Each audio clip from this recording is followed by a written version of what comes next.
Saw dudes. No. Welcome back to the channel. Today, we're gonna look at some new parts. I got some Honda stuff and I got some aftermarket stuff, so we'll check that out. And then we're probably gonna do some more work on the red car since I got parts for it. So let's get into it. Is a brand new front bumper. I haven't even unboxed, unbagged, unraveled. I haven't even looked at it yet. Hopefully, it's the right one. We also got the grill molding, which is pretty exciting. I've not opened it yet, but there it is. This was on back order to be announced, so I was kind of thinking I wasn't even going to get that, so nice that that showed up.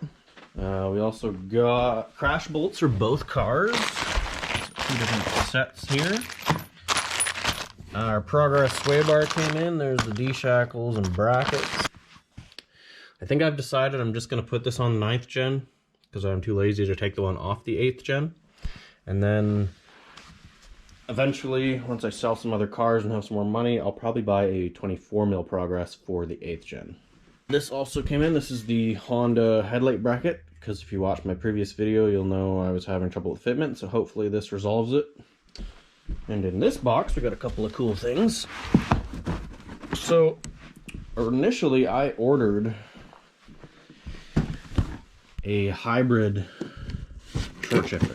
They were out of stock, so the place I ordered from told me they had a cutie and they would match the price. So I said, all right, send me an Acuity. So we have an Acuity. There's the shifter piece for it. One thing I did not realize is the Acuity comes with a shift boot collar. So I'd previously already ordered a hybrid collar, and now I have two. So I don't know, I might just throw this in the bin for future use. Looking at the both of them though, I don't know which one works better, but I can tell you that this one sure is a lot more sleek looking, so I'm probably going to use the Acuity one. It's a nicer looking part. And I'll save the hybrid one for a different job. Got some Speed Factory magnetic drain plugs, both for the transmission and for the motor. They have little crush washers on there. I'm noticing they're kind of small looking. I hope the OEM crush washers fit on these, because I don't want to have to source a different size crush washer for that car specifically. The other thing I didn't know about Acuity is it comes with the hardware, so that's kind of nice. Another thing hybrid doesn't do. Not that I'll ever see it, because I'm not going to be one of those guys that runs no shift boot. Nothing against people that do. I know you like to show off your fancy shifter, but I don't really want to do that. I want it to look OEM, so I'll never see these, but it's nice that they come with them. Because I was going with a hybrid theme, which I now regret, I also got just shift bushings, so replacing those. Yeah, that's it other than those, so let's check those out next. Alright, here are the wheels I decided to go with, and by decided, I mean they were kind of my only option. I originally ordered Motegi MR138s, I want to say. They're about 2 pounds heavier wheel than these, but they are significantly cheaper. We're talking like $150 a wheel cheaper. And I just raced mostly locally, and I was like, I don't need nothing crazy. I don't need no clout wheels, whatever. I'm happy with Motegis. So I ordered them. However, I did not get them because they were going to charge me like $80 a wheel to ship them, which would have almost brought them to the cost of these wheels. So I said, what are my options? They kind of said, okay, you can take, these. And I'm like, okay, if you guys give me a deal on these, I'll take these. So I ended up getting, it wasn't a lot. I don't even recall what it was now. Might have been $15. $15 off each wheel, I think. Something like that. And I didn't have to pay for shipping. So I ended up with the most vanilla, cafe latte automatic frickin' Mazda 3 driving UGG wearing wheel of the coffee world. Does that make sense? I don't know. Pretty sure you can guess what these are. I think I even told you guys already in my video of my 8th gen, so let's look. Yeah, RPF ones. I'm a basic bitch. Oh well. They're light. Before I head outside and start working on the 8th gen with you guys, I thought I would throw a ceramic wax on these because might as well, while they're new, make them easier to clean. So I have this junky stuff from Meguiar's, ceramic wax. And I got some foam applicators in the chamois, so I'm going to put on some YouTube and ceramic coat these things. Well, not ceramic coat, ceramic wax. Big difference. Anyways, we're going to protect them a little bit, okay? So, that's probably pretty boring. I don't need to share that with you guys. Just give me wax on, wax off, wax on, wax off. Doo-doo. Shiny, protected, yay. So, when I'm done, I'll see you guys in the shop and we'll start working on the 8th gen.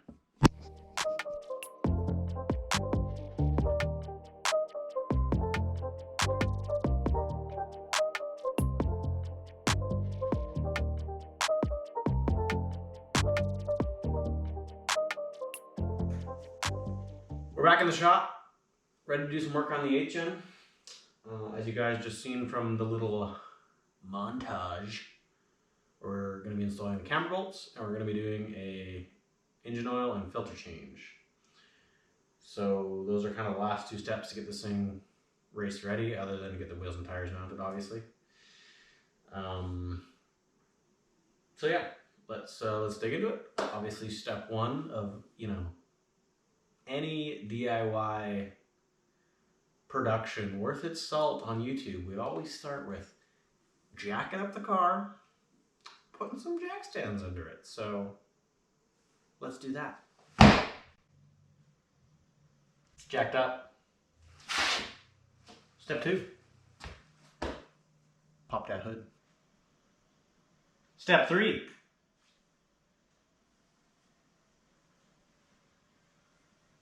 take the engine oil out of the engine. You guys got that? It's a tricky step.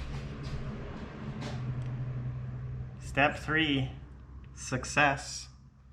Also, I'm gonna just settle the debate all right now, okay? 8th gen versus 9th gen, which is better? 9th gen. Taking the oil filter off on an 8th gen is the worst thing ever. That's it. Debate over. That's it.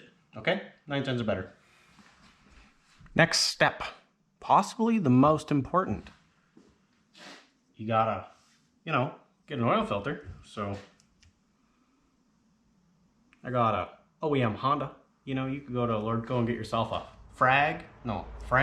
Yeah, I heard those are good. Definitely should try that in your car. The other thing, you should pick your favorite oil. One that somebody off the internet told you to use with no scientific grounds other than, hey, I put it in my shitty car and I drove it for 17,000 miles and it didn't blow up, so it must be good, right? Right. Step 5. 5? Or was it 17? I don't know. I don't remember. You take the oil and you install it in the car. Okay?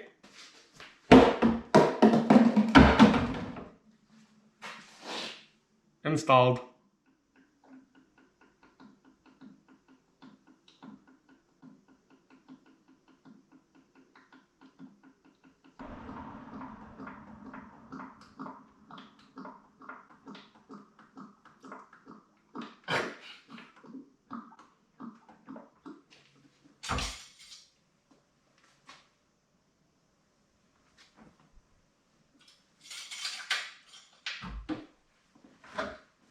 Alright, sorry if you think I'm a total knob rocket after that. I'm just trying to make the mundane stuff less mundane. So, let's do the next order of business, which is to install the camber bolts. So, we'll take the wheels off the car and take some stuff apart.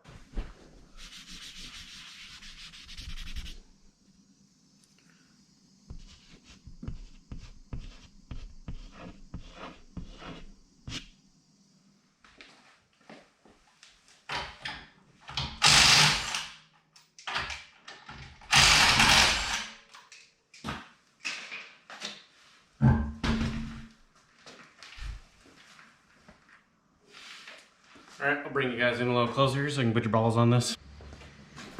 Okay, so as you can see, these are just the two main bolts that hold the strut to the spindle, so we're going to take those out and replace them with the camber bolts. But when I take them out, we'll get them on the bench and we'll measure them with a caliper to see what the actual difference in diameter is. Alright, okay, yep, yep, you happy? Alright.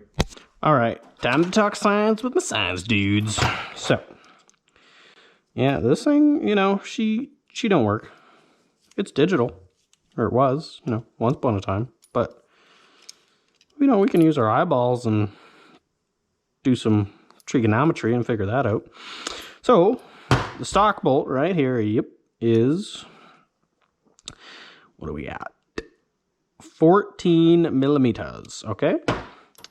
The Honda camber bolt, wow, 13 millimeters, so 1 millimeter. Big time change.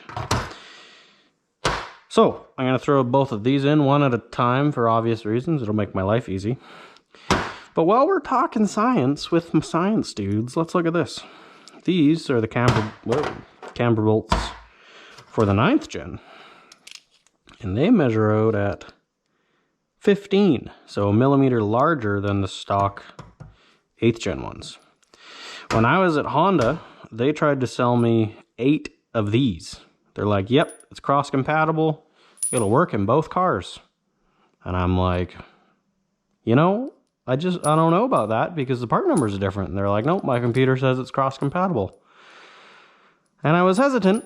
So I asked them if you could please just order 4 of each part number. And lucky we did, because these wouldn't even fit in an 8th gen.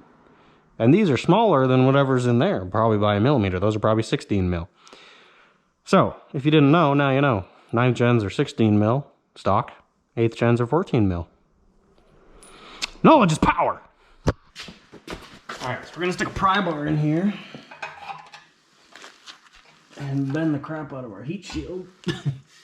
But we're going to try and push this in as much as we can to try and maximize our camber while we tighten the bolt.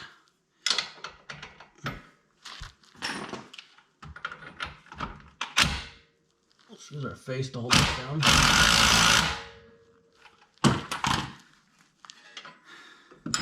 Let's not use our face. I know mine's not very pretty, but I want to keep it looking ugly. There we go. Okay, there we go.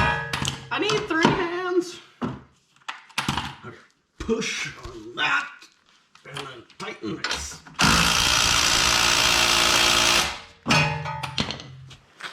And then the wrench will never come off again. We'll just leave that there forever. It's fine.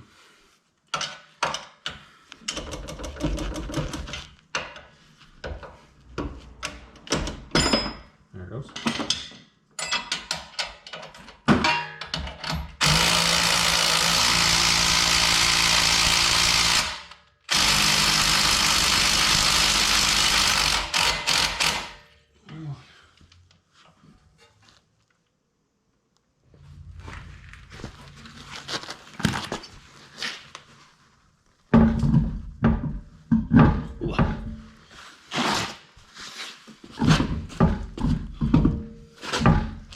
Success.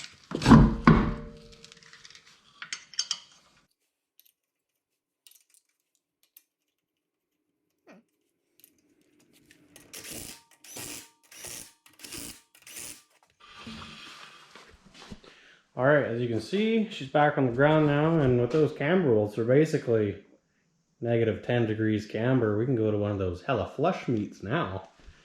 All the kids are gonna think we're so cool with all that camber. No, not really. You actually can't notice the difference at all. So I'm curious to see when we put it on the alignment rack this week, hopefully, what it'll say. I don't know. We're gonna find out. That's it for this video. I know you guys didn't find it educational, but hopefully you found it entertaining. In the next one, I don't know what we'll be doing. Probably gonna wash this thing tomorrow. Get some wheels and tires on it, get it aligned. Maybe we'll film that, maybe we won't. I don't know.